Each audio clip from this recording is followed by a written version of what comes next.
I never expected that attending Senator Wilson's annual charity gala would change my life forever. As the communications director for his re-election campaign, I'd grown accustomed to these lavish affairs, the champagne fountains, string quartets, and politicians mingling with Silicon Valley executives and Wall Street financiers beneath crystal chandeliers. That night, the Roosevelt Hotel's grand ballroom glittered with wealth and influence, everyone dressed in their finest. Outside, a gentle summer rain tapped against the tall windows, creating a cozy bubble that separated us from the humid June evening in Washington, D.C. "Charlotte, you've outdone yourself," Senator Wilson said, clapping me on the shoulder as he passed. At 34, I'd spent nearly a decade building his public image, transforming him from a little-known state legislator to a rising star in national politics. His approval ratings were at an all-time high, and the upcoming election looked promising. I smiled politely and sipped my champagne, scanning the room for any press who might need attention. My black dress, carefully selected to be professional, yet elegant, allowed me to blend in while remaining unmemorable, exactly what I needed in my position. I preferred to be the person behind the scenes, orchestrating everything while staying invisible. "There you are," said Melissa, the senator's chief of staff, appearing at my elbow. Her normally composed face looked strained. "We have a situation." My stomach dropped. In our line of work, situations were never good. "What's happened?" "A staff member found this in the coat check. It was addressed to you." She pressed a cream-colored envelope into my hand. My name was written in elegant cursive across the front. "Who left it?" I asked, turning the envelope over. "There was no return address. No one knows. It wasn't there during setup, so someone at the event must have dropped it off." I slid my finger under the flap and pulled out a single sheet of paper. The message was brief, typed in a clean font. "I know what happened in San Diego 5 years ago. I have proof. If you don't want everyone else to know, meet me at the Jefferson Memorial at midnight. Come alone, or I send everything to the Washington Post. This isn't negotiable." My blood ran cold. The room suddenly felt airless, the chatter and laughter fading to a distant hum. San Diego. 5 years ago. Nobody knew about that. Nobody could know. I'd made sure of it. "Charlotte, are you okay?" Melissa was staring at me. "You've gone pale." I quickly folded the letter and slipped it into my clutch. "It's nothing. Just an overzealous job applicant with unusual tactics." The lie came easily, though my heart was pounding so hard I was certain she could hear it. "Are you sure? You look like you've seen a ghost." "I'm fine." I forced a smile. "Just annoyed at the unprofessionalism. I'll handle it." Melissa didn't look convinced, but the senator was waving her over to meet a potential donor. "We'll talk later," she said, squeezing my arm before walking away. I checked my watch. 9:45 p.m., just over 2 hours until the meeting. My mind raced. I needed to appear normal for the remainder of the event while figuring out who could possibly know about San Diego and what they wanted from me. I moved through the crowd on autopilot, making small talk with donors and press, all while feeling like I was standing outside my body. The letter burned in my purse like a live coal. 5 years ago, I'd been sent to San Diego to manage a potential scandal involving the senator and a pharmaceutical company that had later become one of his biggest donors. What had happened there was buried so deep that not even the senator knew all the details. I'd protected him, protected all of us, by making certain arrangements that existed in a moral gray area. Nothing illegal, but certainly nothing that would look good on the front page of a newspaper. At 11:30, as the gala was winding down, I made my excuses to the senator. "Early strategy meeting tomorrow," I lied. "Everything's under control here." "You're a marvel, Charlotte," he said, his words slightly slurred from whiskey. "Don't know what I'd do without you. If only you knew," I thought. Outside, the rain had stopped, leaving the city streets slick and reflective. I hailed a cab and directed the driver to the Jefferson Memorial. During the ride, I formulated and discarded a dozen possible approaches. Who was I meeting? A journalist? A disgruntled former employee? Someone from the pharmaceutical company? I had no leverage without knowing my opponent. The memorial was nearly deserted when I arrived, the massive domed structure gleaming white against the night sky. A few tourists lingered despite the late hour, but the rain had driven most visitors away. I climbed the marble steps, my heels clicking against the stone, and entered the rotunda. Thomas Jefferson's statue loomed in the center, surrounded by his own words etched into the walls. I circled the chamber, searching for anyone who might be waiting for me. Minutes ticked by. Midnight came and went. Just as I was beginning to think I'd been stood up, my phone buzzed with a text from an unknown number. Check behind the third column. I moved cautiously to the specified location and found another envelope taped to the back of the column. Inside was a USB drive and another note. Insurance. If anything happens to me, multiple news outlets get copies. Watch the video, then come to the Lincoln Memorial reflecting pool. You have 30 minutes. My hands trembled as I plugged the USB drive into my phone. A video began to play, security footage from the San Diego hotel where I'd met with the pharmaceutical executives. I watched myself slide an envelope across the table, saw the handshakes, the nodding heads. Then the footage cut to a different angle, me in a hotel room, speaking urgently on the phone, then deleting files from my laptop. It was damning when taken out of context. There was nothing explicitly illegal shown, but it raised enough questions to launch an investigation that could destroy the senator's career, and mine. I yanked the USB drive from my phone and hurried out of the memorial. The night air had turned chilly, raising goosebumps on my bare arms as I walked briskly toward the reflecting pool. The Washington Monument was mirrored perfectly in the still water, its reflection stretching like a phantom obelisk into an inverse sky. A solitary figure stood at the pool's edge, silhouetted against the illuminated Lincoln Memorial. As I approached, the figure turned, and I stopped dead in my tracks. "Hello, Charlotte," said a familiar voice. "It's been a while." Standing before me was Alex Winters, the senator's former campaign manager, my predecessor, my mentor. And my biggest mistake, Alex. His name felt strange on my tongue after so long. He looked older than when I'd last seen him. His once dark hair now streaked with gray.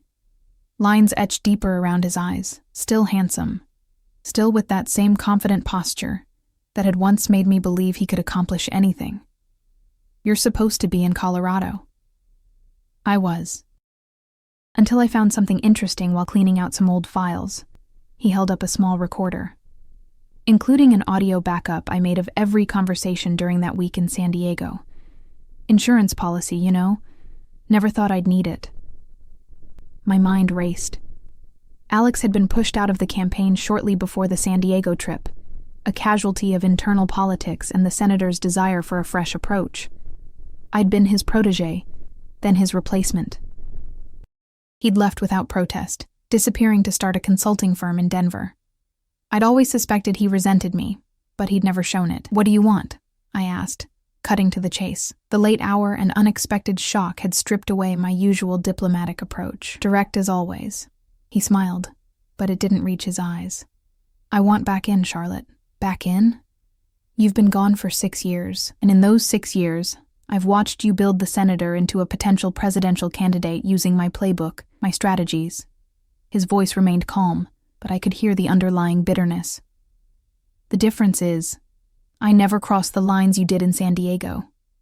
I laughed humorlessly. "That's rich coming from you. You taught me every gray area tactic I know. I taught you to bend rules, not break laws. That pharmaceutical deal crossed a line." "There was nothing illegal about it," I insisted. Though my voice lacked conviction, the truth was more complicated. The pharmaceutical company had offered research funding for the senator's pet healthcare initiative in exchange for his support on a bill that would benefit their new drug. The senator himself had been kept deliberately ignorant of the quid pro quo, plausible deniability, and I'd handled the negotiations personally. The money had helped thousands of people through the healthcare program. I'd convinced myself the ends justified the means. Maybe not technically illegal, Alex conceded, but certainly unethical enough to end careers, especially with the way you handled the paper trail afterward. A chill ran through me that had nothing to do with the night air. He was right. I'd deleted emails, backdated documents, created a narrative that made the timing of the donation seem coincidental, rather than connected to the legislation. "So what's your play here?" I asked. "Blackmail me to get your old job back?" The senator would never agree to that. "Not my old job," Alex stepped closer. In the monument's reflected light, I could see determination in his eyes. I want to be his campaign manager for the presidential run everyone knows is coming. You can stay on as communications director. Under my leadership, of course. That's insane, I said, though I was already calculating how feasible it might be. We have a solid team in place. The senator trusts me, and he'll continue to trust you right up until he sees what you did behind his back in San Diego. Alex's voice hardened. I don't want to hurt Wilson. I believe in him. Always have. But I deserve to be part of this rise. And you took that from me. I stared at him, pieces falling into place. This isn't just about the job, is it? This is personal. Something flickered across his face. Pain, perhaps, or anger. You were my protégé, Charlotte. I brought you into this world, taught you everything, and at the first opportunity, you helped push me out and took my place. He shook his head. I never thought you'd betray me like that. The accusation stung because there was truth in it. I hadn't engineered his ouster, but I hadn't fought against it either. I'd seen an opportunity and taken it. Politics had taught me to be ruthless. I didn't have the power to save your job, I said quietly. But I should have tried harder. I'm sorry for that, Alex. Save the apology. He tucked the recorder into his jacket pocket. I want an answer by tomorrow morning. Either you convince the senator to bring me on as campaign manager for his presidential run, or the Washington Post gets very interested in pharmaceutical donations and legislative quid pro quos. I need more time, I said, mind whirling. The senator isn't even officially running yet. We both know it's happening. Make it happen faster. Alex checked his watch. I'll expect your call by 10 a.m. As he turned to leave, a new voice spoke from the shadows. That won't be necessary, Mr. Winters. We both spun around. Senator James Wilson stepped out from behind a nearby tree, his tall figure unmistakable even in the dim light. My heart sank to my stomach. Senator, Alex said, recovering quickly. This is a private conversation, about me in a public place, involving my campaign staff. The senator approached slowly, not very private at all, it seems. I felt lightheaded. How much did you hear? Enough. His eyes, normally warm when they looked at me, were now cold and assessing. I received a text message during the gala, telling me to follow my communications director if I wanted to know the truth about San Diego. I almost ignored it as a prank. He looked between us. I wish I had. Alex's composure cracked. Senator, I can explain. Can you explain extortion, Mr. Winters? Because that's what I just witnessed. The senator's voice was quiet, but hard as steel. Or perhaps Ms. Taylor would like to explain what happened in San Diego that was so problematic she felt the need to hide it from me. I opened my mouth, closed it again. For someone who made their living with words, I suddenly had none. I thought so. The senator sighed heavily. Both of you, my office, 8 a.m. tomorrow. We'll discuss this like adults, not with midnight rendezvous at national monuments. He turned to leave, then paused. And Charlotte? Bring all the documentation about San Diego. All of it. No more secrets. He walked away, leaving Alex and me standing in stunned silence by the reflecting pool. The Washington Monument's reflection wavered slightly as a breeze disturbed the water's surface. Well, Alex finally said, that didn't go as planned. I rounded on him. Who sent him that text? Was this some kind of elaborate setup? He raised his hands defensively. Not me. I wanted to handle this quietly. Then who? My mind frantically tried to piece together who else could know about San Diego, who might have seen us leave the gala, who would have the senator's private number. Alex's face changed as realization dawned. Melissa. The chief of staff? Why would she? Think about it. She handed you the letter at the gala. She's been with the senator longer than either of us, and she's always been suspicious of that pharmaceutical deal. It made sense. Melissa had questioned the timing of the donation back then, and I'd stonewalled her. She'd never trusted me completely afterward, though we maintained a professional relationship. She must have been watching me, I said, the pieces falling into place. Saw me leave, texted the senator, maybe even followed us here herself. Politics, Alex said with a bitter laugh. Never turn your back. I looked at the man who had once been my mentor, then my stepping stone. and now my would-be blackmailer. We were more alike than I cared to admit. Both ambitious, both willing to cross lines for what we believed was right. "What happens now?" he asked.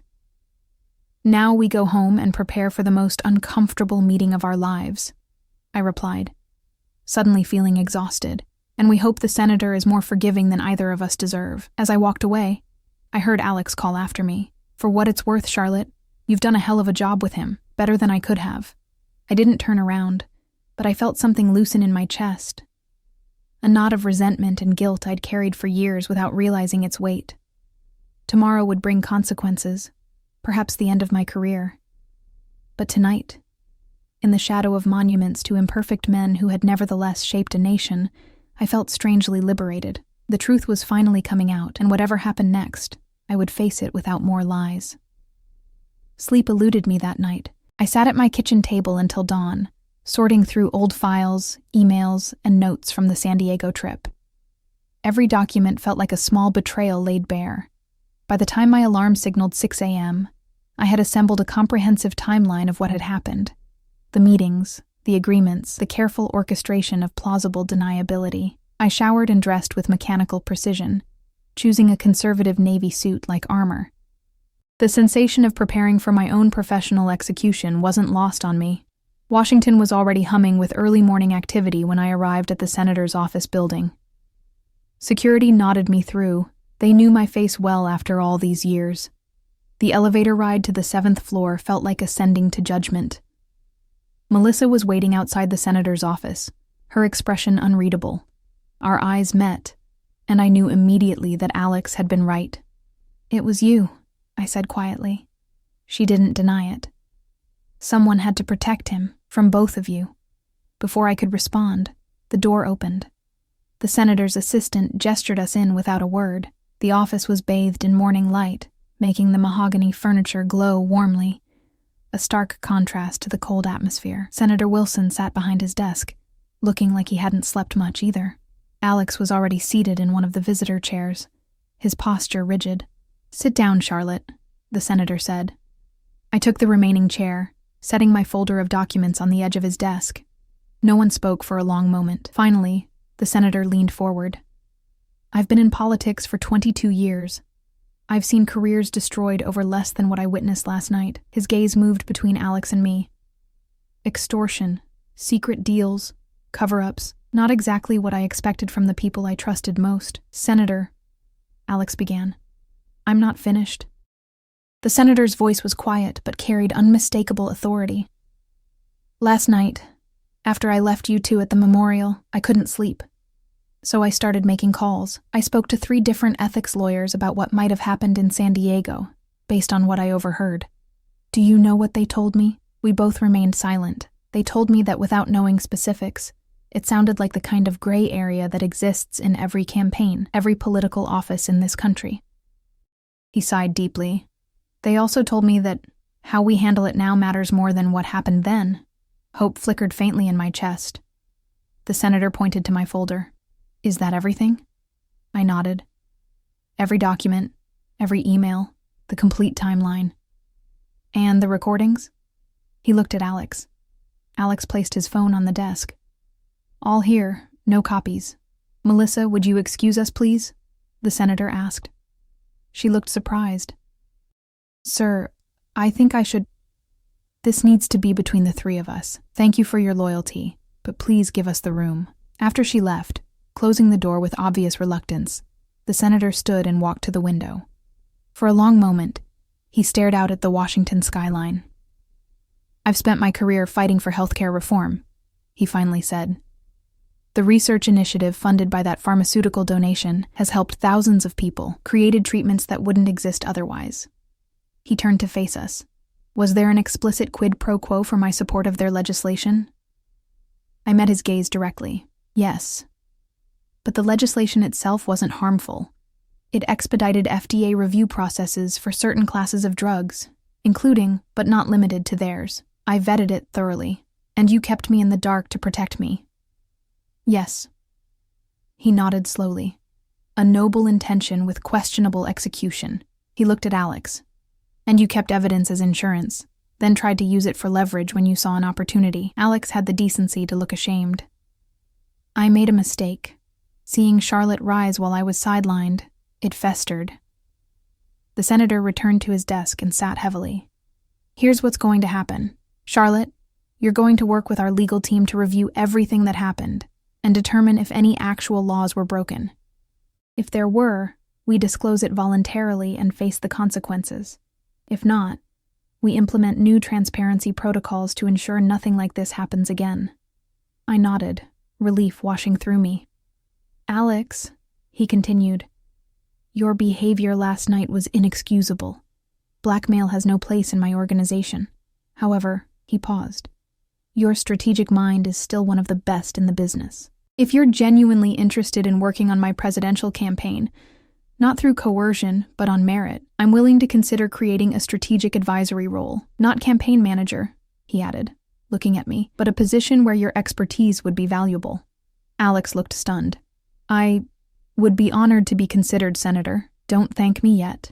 You'll both be on probation for the foreseeable future, with Melissa keeping a very close eye on everything you do. The senator's expression hardened. One more thing. This meeting never happened. The three of us will know the truth, but publicly. Alex is returning as a strategic consultant because of his excellent work in Colorado, and Charlotte continues her role without interruption. The narrative is clean, simple, and forward-looking. Understood? We both nodded. Good.